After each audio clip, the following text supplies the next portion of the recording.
Hey guys, Savage Joy here with Real Progressives. Let me know if this is too bright. I'm gonna try turning it down a little. Okay, that still looks pretty bright. All right, let me know if you want me to adjust that. But anyway, um, let me add my name here because it never shows up. So I usually don't go live on Saturdays, but today we had a pretty big Bernie event that I wanted to touch on. Um, let's see.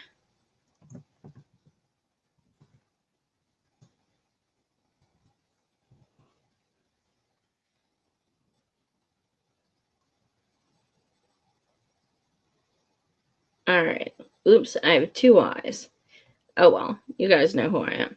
Um, so anyway, so today we had a really awesome Bernie event thing where there were almost 5,000 events. And it was pretty amazing because it was not only, oh, Levy says hi. Aw, hi, Levy. Um, Saw him today in your driveway. That's awesome. Hey, Levy. Um, so today we had this awesome thing where over almost 5,000 people had house parties today to do Bernie's kickoff for his campaign. So almost 5,000 houses. The one I went to here, I'd say there were at least 15 of us. So you want to say like even 5,000 houses, even 10 apiece, you're talking 500,000 people. Oh, you did? Awesome. Did you have fun too, Michelle? We had such a blast. It's so awesome to come together locally with people who also support Bernie, or there were actually a few people there who were still undecided. So I thought that was freaking amazing because wow, you had 24, including you. That is badass. Good job. Um, yeah, like, I mean, there were three people who said they were undecided. One of them was just like, it was pretty obvious he was just there to be like, why is Bernie, Bernie's a millionaire now, blah, blah, blah. Things like that. But, you know, we were all nice and gave our answers. But, it was awesome. The two women who came, who were still undecided, left with a lot of information. They seemed genuinely interested in the answers to their questions, things like that. And I can't fault people for wanting to research. I wish more people did do research. And so the point of everything was, Bernie gave a live stream with Faz, his campaign manager, and Miss Nina, who also spoke. So it was mainly just to kind of rally us. Yeah, people making connections and exchanging contact and information. My dream is I'm in Central PA. We had a Harrisburg office and we called it Harrisburg office, obviously. My dream is to be the campaign manager in that office this time. That's my dream. I feel like I can do it. I feel like I can nail that shit. So I'm kind of like, I reached out to a few people and I'm like, just so you know, next year, please, please, please, please, please. Because I know what I'm doing now. Last time I was, very new to politics and everything. And, I did the door to door. I did the phone calls. I organized a march. I did, you know, um, voter registration drives, all that. So, I mean, now I worked full time and went to school and did all that stuff. So the thought of being able to do all that and get a paycheck so that I wouldn't have to work too, I'd be like, okay, I'll move in here. I'll move in. I don't care. Sorry to my husband, but I'll move in. Like, I would like sun up to sundown. I would be like, anything you need. Because it's just like, this is our last chance with him. Like, it's our last chance. Something that I started getting so sad about later today is I started thinking about, you know, how awful it would be if we went through, 4 years of Trump and all of this just to go back to a neoliberal Republican with a D next to his name. Any way you look at it, if nothing had progressed after all we've been through in these 4 years, that would be a travesty. That the thought of that is, it's just awful. And people are very complacent with that idea, which is terrifying. So one of the greatest things about the events today is, like, just like in 2016, we had people hosting the parties in other countries.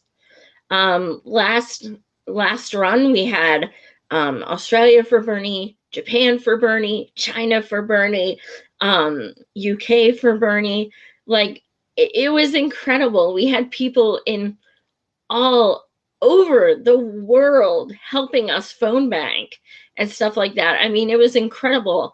And I interviewed a UK gentleman here last month, and he was saying all his friends absolutely love Bernie because he supports and promotes things that they already have.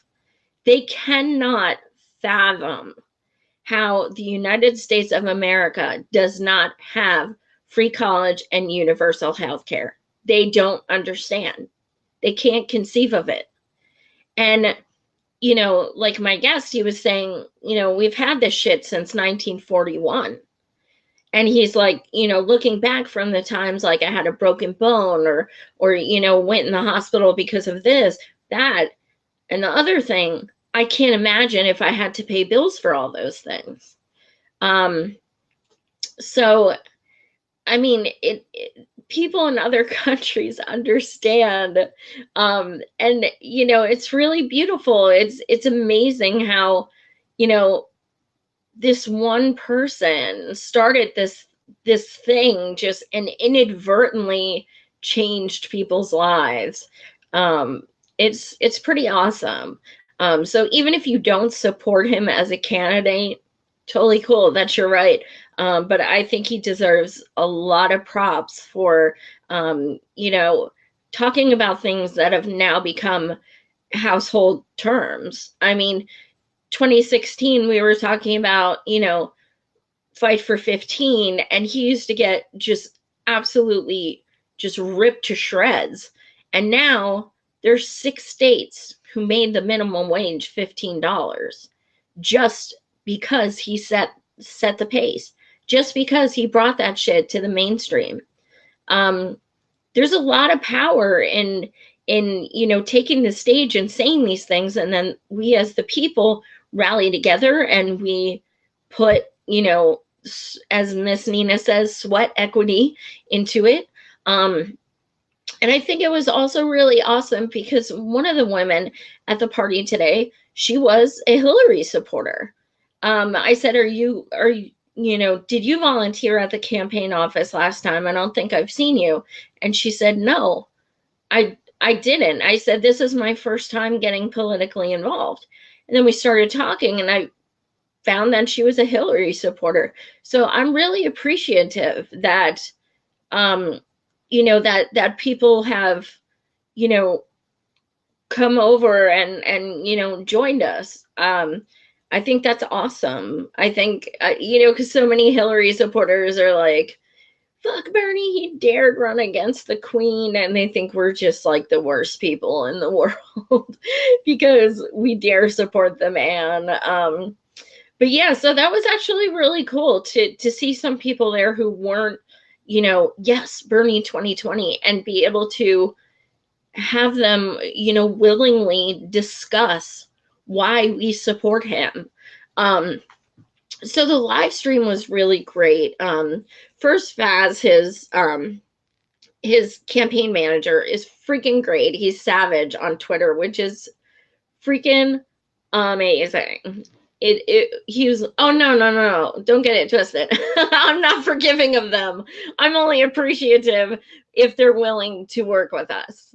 No, I'm not, yeah, I'm not I don't know if I'll ever be at the point where I could be like, kumbaya, I love you. Like, I marched at Occupy DNC for 6 days. I'm salty as hell. And also, I will be going to Milwaukee, regardless of what happens. That's where the next convention is going to be. I will be going because even if Bernie is the nominee, they have already started pulling so much shit that they need to be protested again. So I'm going. I'm already set. That's a year away, but I'm going. I have to. Just because it's not even about Bernie, it's about democracy. I mean, they're already trying to screw with us. So one of the things that Faz said, Bernie's campaign manager, they said they want to finish what they started. They didn't, and I don't know if I like that because I don't want to finish it. I want to continue it. He said that he knows there's a lot of Dem exiters. I'm one. I'm a proud independent. I don't want to go back to Democrat. The only reason I am is to vote for Bernie. And then the day after, I'm going independent again. And, you know, I think that's amazing. I would love if all states were open primary. If they were last time, we'd have President Bernie. There's absolutely no doubt.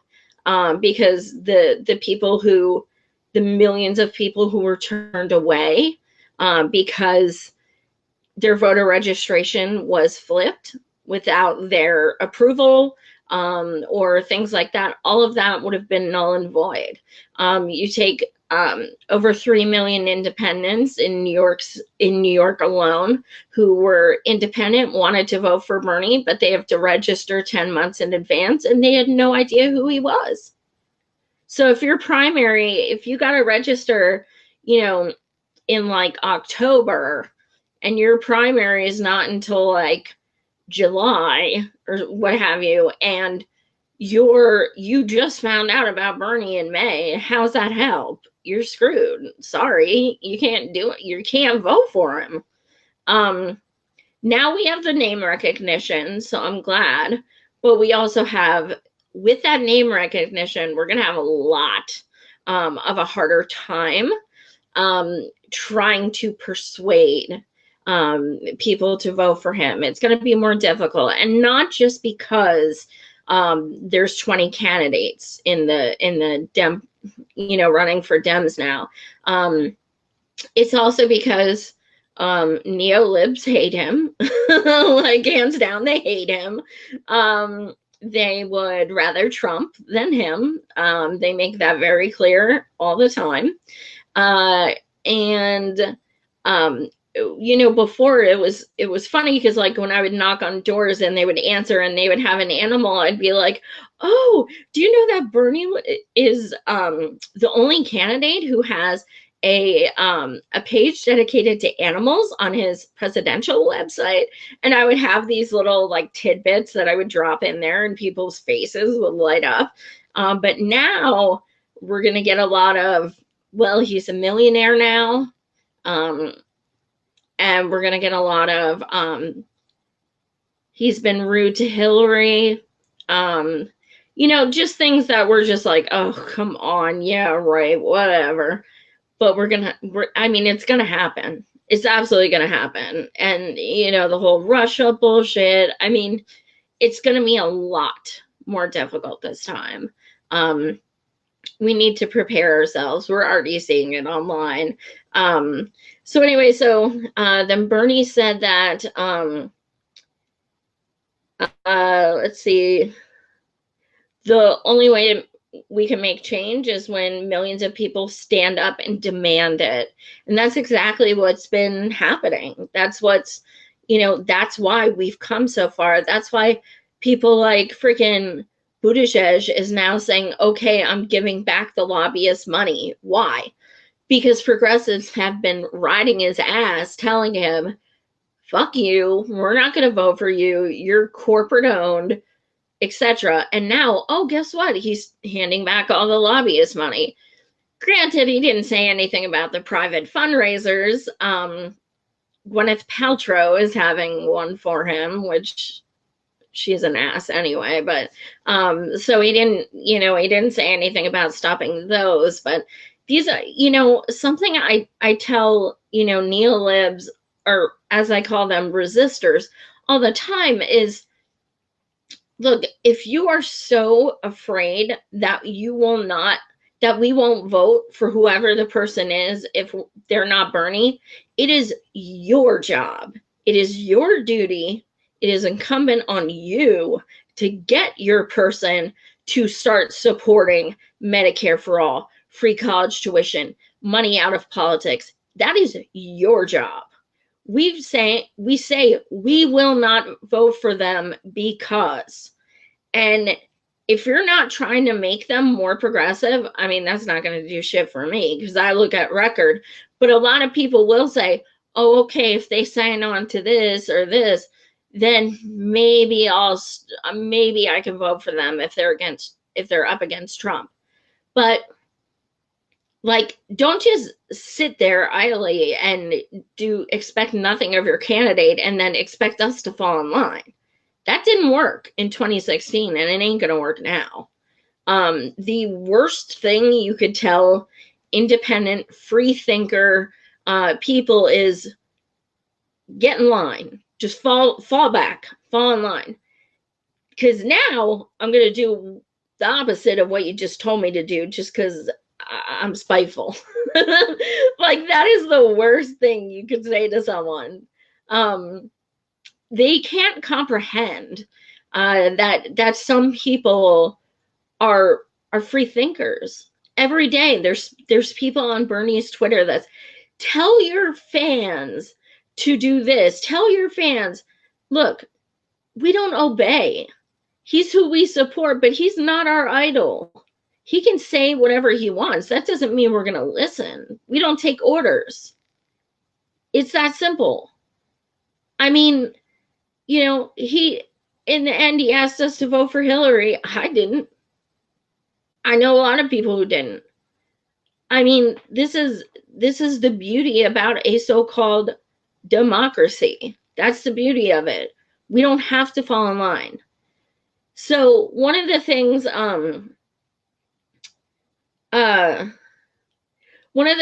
I saw today, something that's been on all the rage on social media as of late, is are these posts that say, I agree not to bash any Democratic candidates and will strongly support whoever wins the nomination.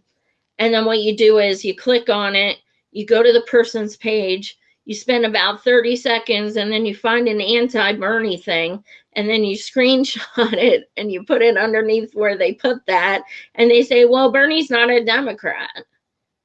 Actually, he is. So they need to add an asterisk to everything. It's just absolutely bananas. Oh, hi, Garrett. You too. Aw. So, it comes down to what people are willing to listen and which people are willing to just not change anything and just be complacent. Two of the people, George Takei, who has turned out to be a total neolib shill, was one of the people that posted, I promise not to say anything bad about any Democratic nominee. And then Alyssa Milano shared it. Now, both of them have totally come at Bernie and their supporters, both of them. And I'm talking within the past few days, not months, recently. And they say this, and then it's so crazy because I'm like, why? Here's the thing. Alyssa Milano, who has been the face of Me Too forever, like since it started. Why the hell is Lobo Ed still in our chats? Why? Why has someone not kicked him out yet? He is such, oh my God, you guys, why is he still here? For fuck's sake. Anyway, so Alyssa Milano was the face of Me Too for like ever, but then she came out and she, she was like, oh, Bill Clinton, I love you. And I'm like, yeah, he's a rapist, so why are you for Me Too? And then she was a huge Hillary supporter who bullies her husband's rapist accusers, things like that. And I'm like, yeah, she's pretty much the epitome of not a feminist. But anyway, so now Alyssa Milano is like endorsing Joe Biden. When he was accused of, sniffing those women and such last month, she came out and asked them, and made a post that said, it had a picture of her and Joe with their arms like around each other, and just casually, but she's like, I've met Joe several times and he's never made me uncomfortable.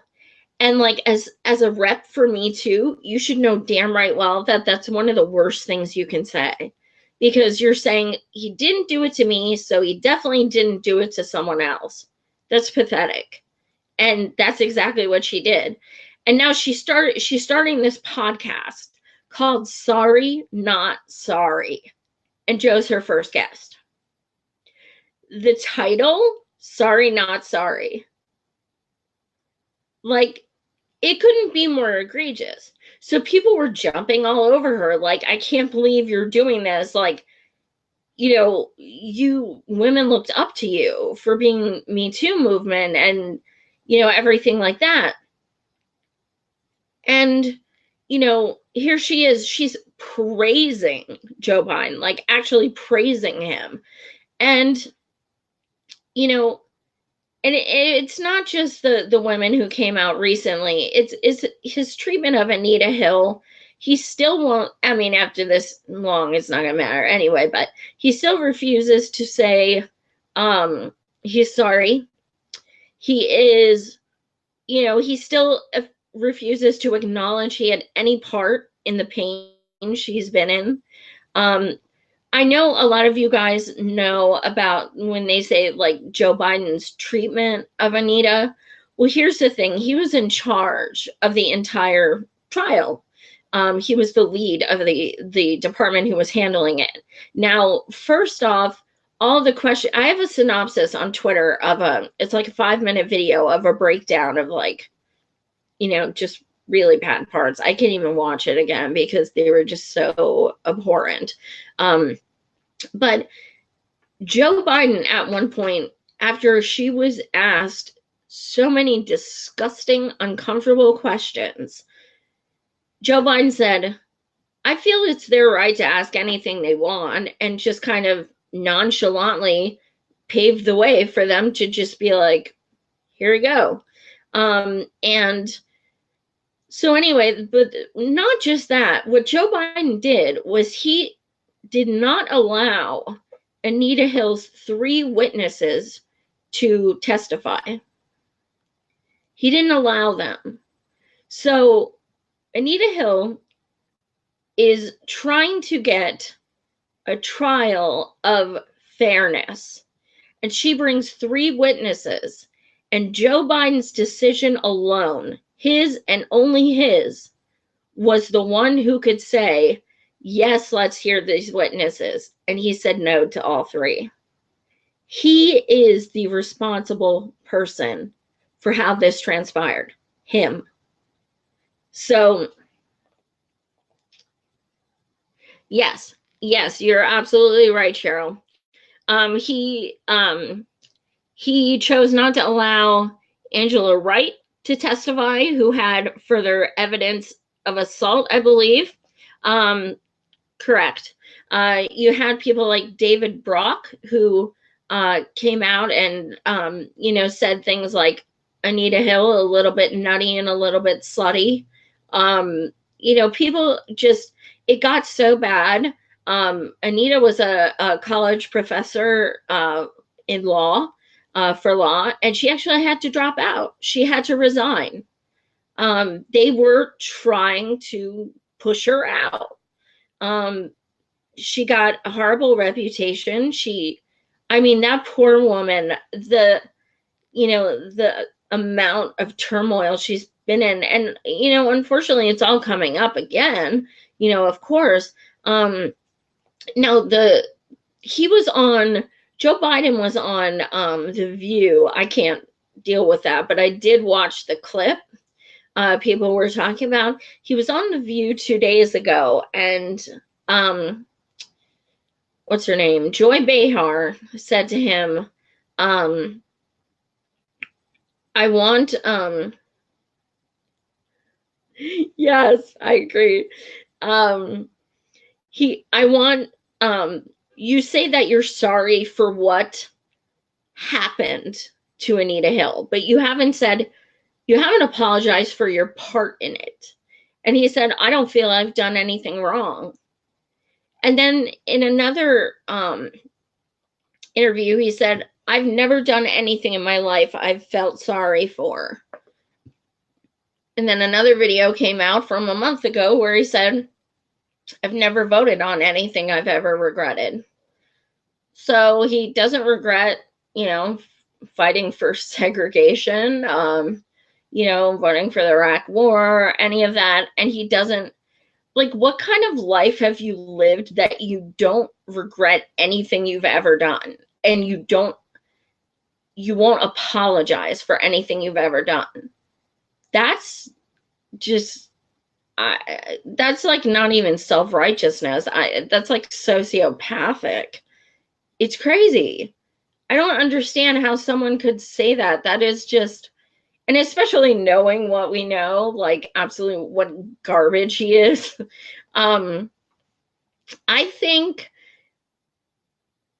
to me personally, and I talked about, the people at the Bernie event today, and they agreed. To me personally, I do feel, and I felt before he even entered the race, I feel like Joe Biden is our biggest threat. I do.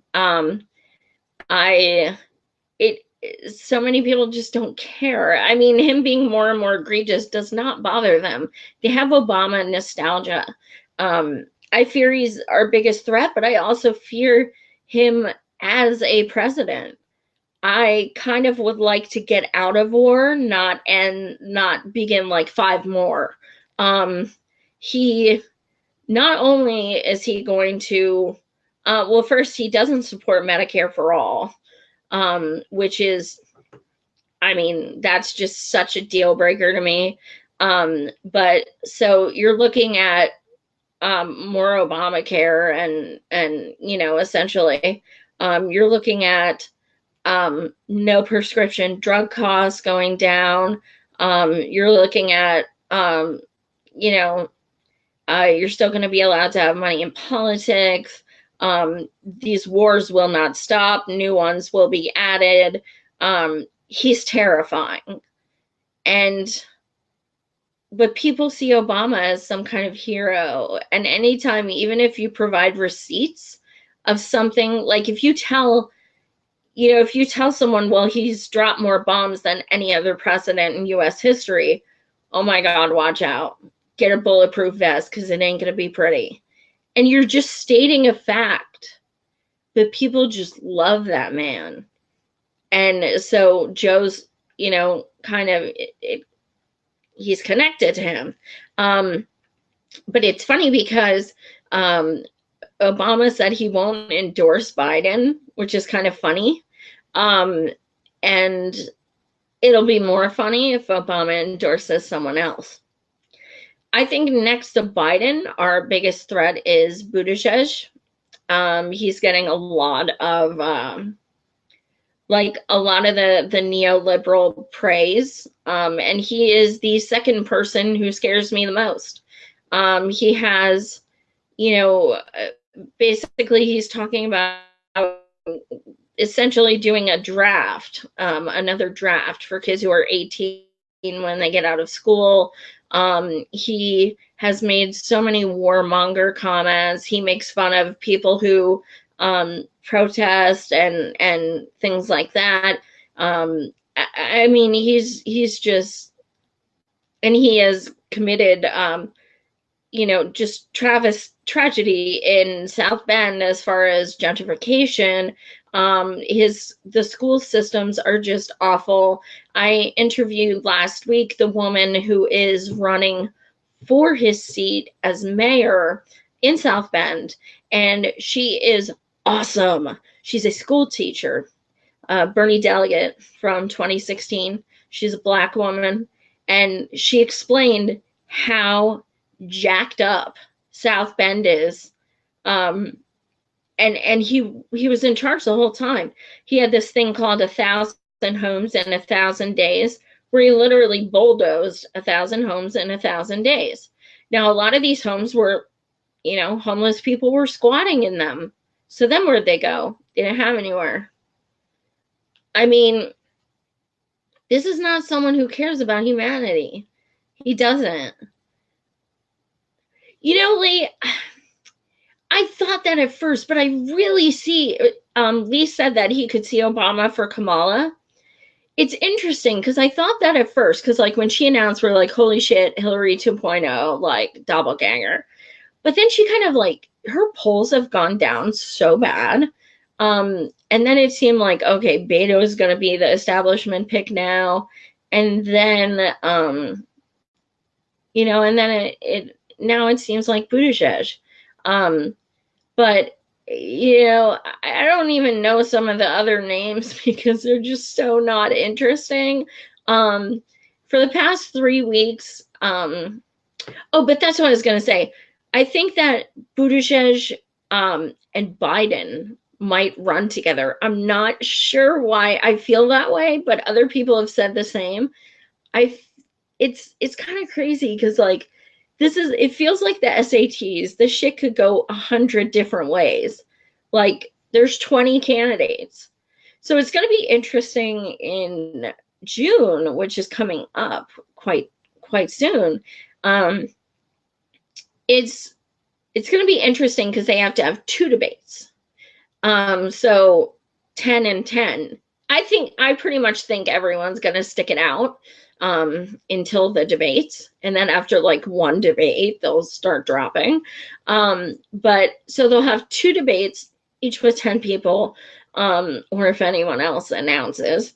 I have a feeling that historically what they've done when so many people are running, they put say the top 5 people together, then the bottom 5 together, things like that. What I have a hunch they might do this time, just to see it get dirty, is I have a hunch that they may actually put Gravel, Bernie, Tulsi, and Warren all on the same stage just to watch it'd be like, Tulsi, why is it that you supported Bernie but now you're running against him? And Elizabeth, why did you support Bernie and then you endorsed Hillary instead? And Gravel, why, and I think they just want to see a bloodbath so bad between anyone who's even remotely progressive. To me, Elizabeth Warren is not, but I think she's grouped in there. So it'll be interesting. What I was trying to find out, and if you guys can find anything, please PM me, or the Real Progressives inbox. But what I was trying to find and cannot find on Google is when is the last day to announce that you are running for presidency? Like, when is the last day you can register? I thought it was sometime in June, but I cannot find a solidified, accurate answer. Because I'm just kind of like thinking about that date because, like, I'm kind of waiting for it so we don't have any other assholes trying to get in the race. I'm like 20 is bad enough. Yeah, so Biden entering, that was definitely a big part of the week.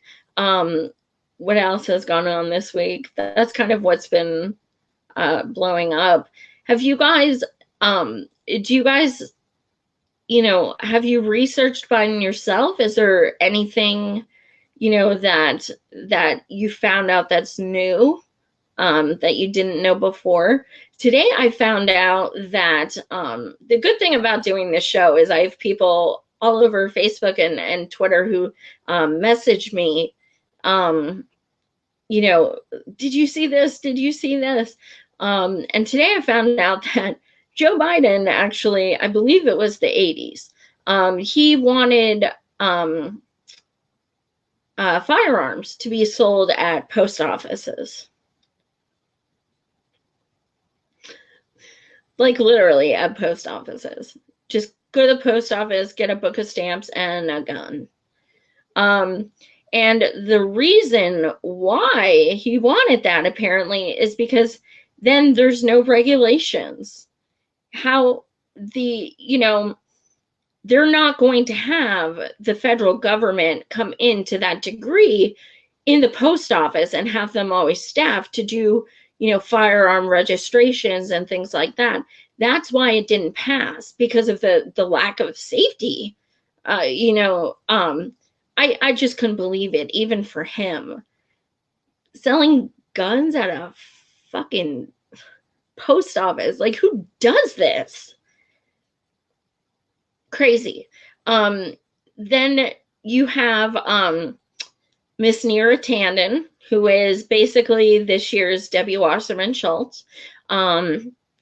She runs Center for American Progress, which is just, there's nothing progressive about them.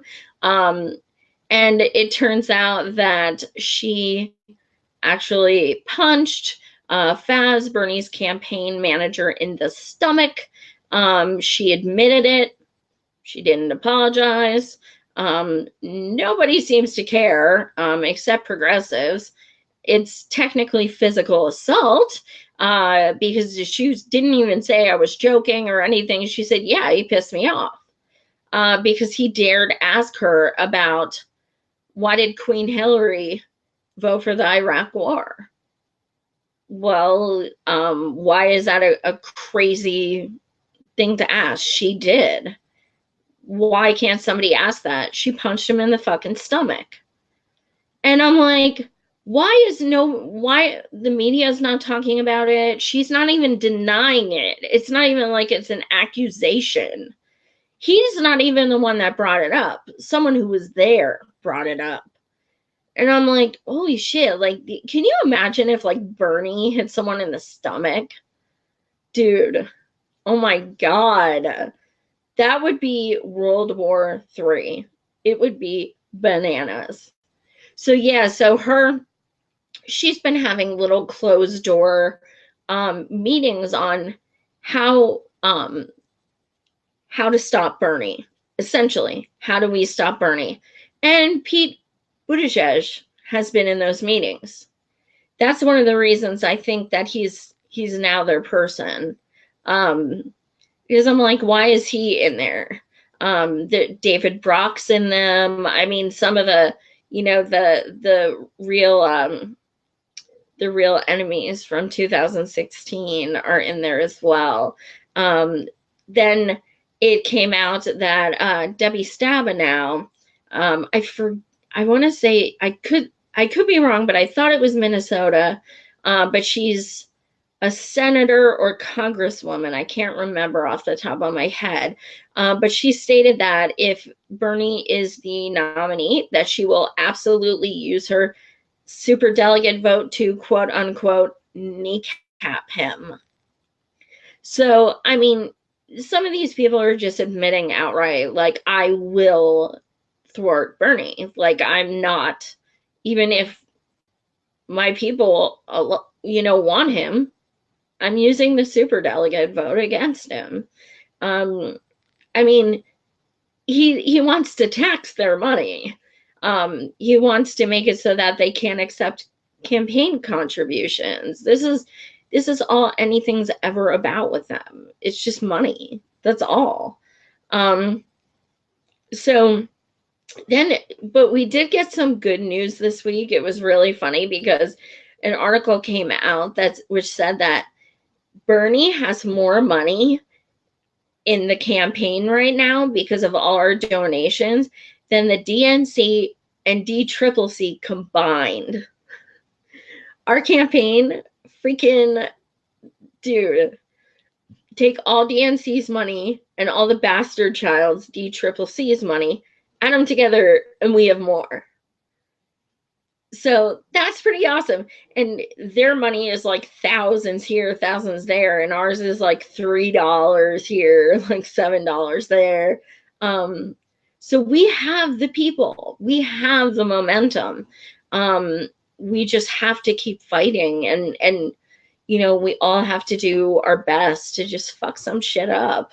I know I sure as hell ain't going down not fighting. I mean, this is our last chance. I mean, it's our last chance. My biggest fear is not just Bernie losing. My biggest fear is all of the past 4 years being done for nothing. Because if we just get Biden, it's as if we got Hillary to begin with. What's the difference? The only difference is people are still at brunch and haven't ever gotten pissed off, and everything just goes back to normal for them, and they don't have to be incensed about anything. So I think that's my biggest concern. This is going to be a long ass year and a half. It already feels like it's been a freaking year and a half. Primaries haven't started yet. Oh, another thing I wanted to say, don't be like on social media. It is so easy, and I've fallen for it a million times. But my goal is to stop falling for well, if so-and-so wins and they're in the general, will you vote for so-and-so? Or don't do it. Don't fall for it. Ignore them. Tell them, shut up. The general's over a year away. We haven't even started the primaries. Knock it off. Because I'll be like, no, I won't vote for Biden. No. And then it turns into well, you're responsible for Trump, and he's not as bad as Trump. And I'm like, yeah, well, I'm hoping his ass won't be the freaking nominee. So, like, it's not even worth it. Shit changes in a year. You get into all these arguments like, no, I won't vote for Biden, and hopefully that won't be an option anyway. And fingers crossed. But yeah, I gotta try harder not to fall into that shit. Because, I mean, we all do, but it's just like, damn, now they got me in. Now it's like 18 paragraphs later, and I'm still like, no. But will you vote for him if? No. But what if? No. Let's see. Oh,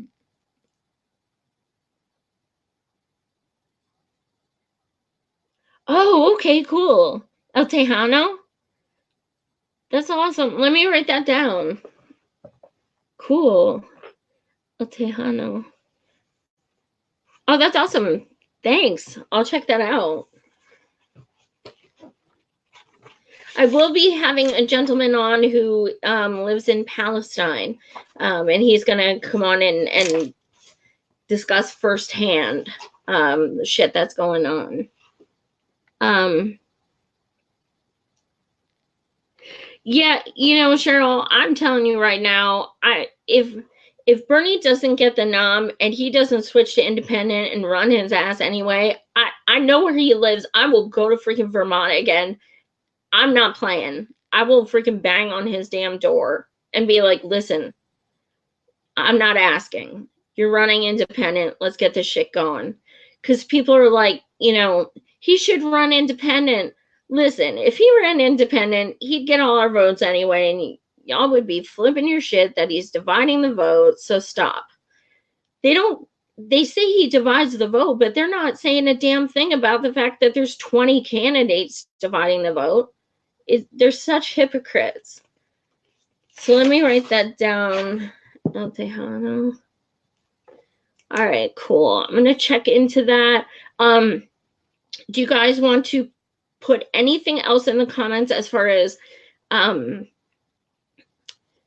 me see, as far as upcoming show suggestions? I do have some candidates. Also, I was just on Humanist Report again. So check out that. That was like 2 days ago. I had Lee Camp on a few days ago. Check that out if you haven't seen it.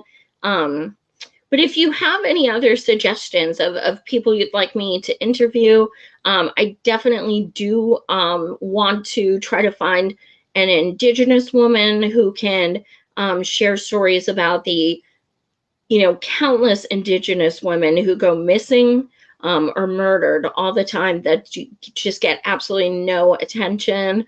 So that's one of the things I definitely want. But definitely, look into, I'm open to really anything. So you can always send it to me personally or the Real Progressives mailbox. But yeah, I mean, I'm open. You guys can always pitch something to me. If you know someone who you think, is a good candidate, I'm open. Worst I could do is say no. But plant the seed, I'm open. That sounded really bad. Like really bad. I had a drink earlier tonight and I never drink, but I was with my Bernie friends and I think that was the drink talking. Thank you. Oh, you guys are the best. So I'll be checking back in probably Monday to do another like weekend review type thing or see what goes on this weekend. But yeah, like go with your gut, go with your convictions. Don't let anyone try and, tell you not to speak up. Never ever lose your sense of outrage. It's yours. You own it. Represent it. So thank you guys so much for joining. You guys have an awesome rest of the weekend and much love.